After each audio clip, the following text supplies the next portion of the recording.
तिब्बत में स्थित कैलाश पर्वत को भगवान शिव का घर माना जाता है। शिव जी के निवास स्थल से जुड़े अनेक रहस्य हैं जिन्हें आज तक कोई नहीं जान पाया है। यह पर्वत दुनिया का सबसे पवित्र पर्वत है। स्थानीय लोगों के मुताबिक कैलाश पर्वत के आसपास डमरू और ओम की आवाज सुनाई देती है। यहाँ आने वाले दर्शनार्थी और पर्यटक भी आवाज सुनते हैं। यह आवाज कहाँ से आती है, अभी तक इसका कोई पता नहीं चल पाया है। हालांकि साइंटिस्ट का मानना है कि बर्फ के टकराने और वायु के टकराने से जो आवाज उत्पन्न होती है वो ऐसे ही होती है। आज इस वीडियो में हम आपको कैलाश पर्वत के कुछ चौंकाने वाले रहस्य बताएंगे जिसे आपको भी यकीन नहीं होगा। तो आइए करते हैं इन्हीं रहस्यों पे बात मिस्टीरियस सुजीत के साथ। आपको बता दूं, कैलाश पर्वत को जब सैटेलाइट से देखा गया तो क्या दिखा, इसमें पूरी दुनिया को हैरान कर दिया। आखिर क्यों कोई भी इंसान कैलाश पर्वत पर नहीं चढ़ पाता है? आखिर उनके साथ क्या होता है कि जो चढ़ने वाले व्यक्ति होते हैं वो वापस नहीं लौटते हैं? आखिर क्यों कोई इंसान कैलाश पर्वत पर नहीं सफल होता है? हेलीकॉप्टर या हवाई जहाज भी कैलाश की चोटी तक नहीं पहुंच पाए, क्योंकि चीन ने जब एक बार हेलीकॉप्टर से पहुंचने की कोशिश की थी तो उसके साथ कुछ ऐसा हुआ कि वह पूरी तरीके से डर गया। उसने कभी भी न जाने की वहां पर निर्णय लिया और उसने माना कि अब कैलाश पर्वत नहीं जाना है। शुरुआती मान्यताओं के अनुसार भगवान शिव आज भी कैलाश पर्वत पर अपने परिवार के साथ निवास करते हैं। उनके साथ कई देवी देवताओं और ऋषि मुनियों भी यहीं पर उनका निवास स्थान है। यहाँ कोई आम इंसान आज तक नहीं चढ़ पाया है। इस पर्वत पे वही इंसान चढ़ सकता है जिसने कभी कोई पाप न किया हो और संत रूपी जीवन जी रहा हो। कई देश के पर्वतरोहियों ने कैलाश पर्वत पर चढ़ने की कोशिश की, लेकिन वो असफल रहे। एक बार अमेरिका ने इसी पर्वत की रिसर्च करने की सोची। नासा के वैज्ञानिक जानना चाहते थे कि इस पर्वत पे आखिर है क्या। गूगल द्वारा जब फोटो सामने आए तो नासा और गूगल दोनों के होश उड़ा दिए। उन्होंने सैटेलाइट द्वारा कैलाश पर्वत की जब तस्वीरों को देखा, वहाँ तो देखा कि भगवान शिव ध्यान मुद्रा में बैठे हुए दिखाई दे रहे हैं। यह सुनने में आपको थोड़ा हैरान कर देने वाला लगता है, लेकिन सच यह है, आप इन तस्वीरों के स्पष्ट गूगल अर्थ पर देख सकते हैं कि भगवान शिव की तस्वीर किस तरह कैलाश पर्वत पर नजर आ रही है। इसमें किसी तरह की कोई एडिटिंग नहीं है। अब बात करते हैं आखिर क्यों कोई भी इंसान कैलाश पर्वत पर आज तक नहीं चढ़ पाया। आखिर उनके साथ क्या होता है? दोस्तों, दुनिया की सबसे ऊंची चोटी माउंट एवरेस्ट को अभी तक 7,000 से ज्यादा लोगों ने फतह कर लिया है, जिसकी ऊंचाई 8,848 मीटर है। लेकिन कैलाश पर्वत पर आज तक कोई नहीं चढ़ पाया, जबकि इसकी ऊंचाई माउंट एवरेस्ट से 2,000 मीटर कम यानी 6,638 मीटर ही है लगभग। यह अब तक की रहस्य बना हुआ है, क्यों आज तक कोई नहीं चढ़ पाया है।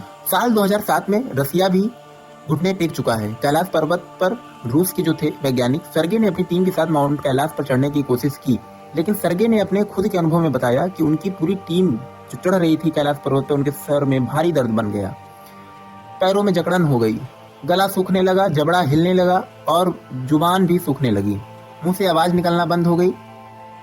उनको चढ़ते हुए ऐसा महसूस हो रहा था कि कोई ऐसा है जो कह रहा है कि यहाँ से चले जाओ। ऐसा लगा यह पर्वत चढ़ने उनके लायक नहीं है। उन्होंने फौरन वापस मुड़कर उतरना चालू कर दिया, तब जाकर उनको जान में जान आई। कई लोग का यह दावा है कि यहाँ नेविगेशन बहुत मुश्किल है, क्योंकि अक्सर यहाँ पर दिशा भ्रम हो जाता है। कुछ लोग तो यहाँ तक कहते हैं कि यहाँ पर जो स्थित सुपर नेचुरल पावर होती हैं वो दिशाओं को मोड़ देती हैं और भ्रमित कर देती हैं। 1909 में चीन के वैज्ञानिकों ने हेलीकॉप्टर के जरिए कैलाश पर उतरने की कोशिश की थी, मगर यह कोशिश नाकाम रही। चीनी मीडिया रिपोर्ट्स के मुताबिक शुरुआत में साइंटिस्ट को कैलाश सुंदर नज़ारे देखने को मिले, मगर जैसे जैसे ऊंचाई की ओर बढ़ते गए उनका सामना ऐसे खतरों से हुआ कि देखकर डर गए। कुछ ऊंचाई पर हेलीकॉप्टर के पहुंचते ही कैलाश पर मौसम अचानक बदल गया और भयानक बर्फबारी के बीच उनकी जिंदगी खत्म होते हुए दिखाई देने लगी। साइंटिस्ट के मुताबिक वह घटना इतनी भयानक थी जिसमें बर्फ के बड़े बड़े टुकड़े अपने रास्ते में आने वाली सारी चीजों को खत्म कर दे रहे थे और जबरदस्त बर्फबारी के बीच बिजली भी चमक रही थी, जिसमें हेलीकॉप्टर को कंट्रोल करने में उनको काफी दिक्कत आ रही थी। ऊंचाई बढ़ने के साथ साथ वातावरण के लेवल में भी कमी आ जाती है। हेलीकॉप्टर के इंजन को पूरी क्षमता के साथ काम नहीं कर पा रहे थे, जिसके चलते उन्हें भयानक दिशा भ्रम का अभ्यास होने लगा। उन्हें सारे रास्ते एक जैसे नजर आने लगे। जैसे जैसे पर्वत के ऊपर की ओर लोग बढ़ रहे थे, वैसे वैसे इनका दिल तेजी से धड़कने लगा और कमजोरी महसूस होने लगी। साइंटिस्ट के मुताबिक उन्हें डर लगने लगा और वापस जाने के ख्याल मन में आने लगे। हालांकि हवाओं के बीच उनके हेलीकॉप्टर में खतरे का अलार्म बजने लगा। हेलीकॉप्टर के नेविगेशन ठीक से काम करना बंद कर दिए और उनके उपकरण भी काम नहीं कर रहे थे। इसके बाद उन्होंने तुरंत अपना मिशन छोड़कर वापस जाने का निर्णय लिया, क्योंकि उनका हेलीकॉप्टर किसी भी वक्त क्रैश होने वाला था। इस मिशन के फेल होने पर चीन ने कभी भी दोबारा कैलाश पर्वत पर चढ़ने की कोशिश नहीं की। कैलाश की चढ़ाई पर एक ऐसा पॉइंट है जो खास चेतावनी देता है और जहां मौसम अचानक बदलने लगता है। वजन काफी ज्यादा बढ़ जाता है, व्यक्ति को अंदर से बेचैनी और घबराहट सी महसूस होती है, मानो अंदर से कोई कहता है कि यहाँ से चले जाओ। जिन लोगों ने चेतावनी को अनसुना कर दिया, उनके साथ बुरे अनुभव हुए। कुछ लोग तो रास्ता भटक गए और वहां से लौटकर आए ही नहीं, मतलब अपनी जान गंवा बैठे। कैलाश पर्वत पर चढ़ने की कोशिश लगभग 23 साल पहले 2001 में की गई थी, जब चीन ने स्पेन की एक टीम को कैलाश पर्वत पर चढ़ने की अनुमति दी थी। लेकिन दुनिया भर के लोगों का मानना था कैलाश एक पवित्र स्थान है, इसीलिए इस पर किसी को भी चढ़ाई करने की अनुमति नहीं देना चाहिए, जिसके बाद कैलाश पर्वत की चढ़ाई को पूरी तरीके से रोक लगा दी गई। भारतीय ऋषि मुनि नहीं बल्कि तिब्बत के धार्मिक गुरुओं का भी ऐसा मानना है, यदि कैलाश मानसरोवर की 3 अथवा 13 यानी 13 परिक्रमा की जाए तो व्यक्ति रोग, शोक और भय से मुक्ति मिलती है और उसका पाप नाश हो जाते हैं। साथ ही ऐसा माना जाता है कि कैलाश मानसरोवर की 108 बार परिक्रमा करने से मनुष्य सांसारिक बंधनों से मुक्ति हो जाता है और उसे मोक्ष की प्राप्ति होती है, यानी वो वैकुंठवासी हो जाता है।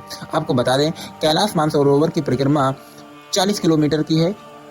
और दोस्तों, अगर आपको भगवान शिव से प्यार है और भगवान शिव भक्त हैं तो कमेंट में हर हर महादेव लिखें। इसी के साथ यह वीडियो समाप्त करते हैं और मिलते हैं नेक्स्ट वीडियो के साथ। हमारे चैनल को सब्सक्राइब करना ना भूलें। जय हिंद, जय भारत।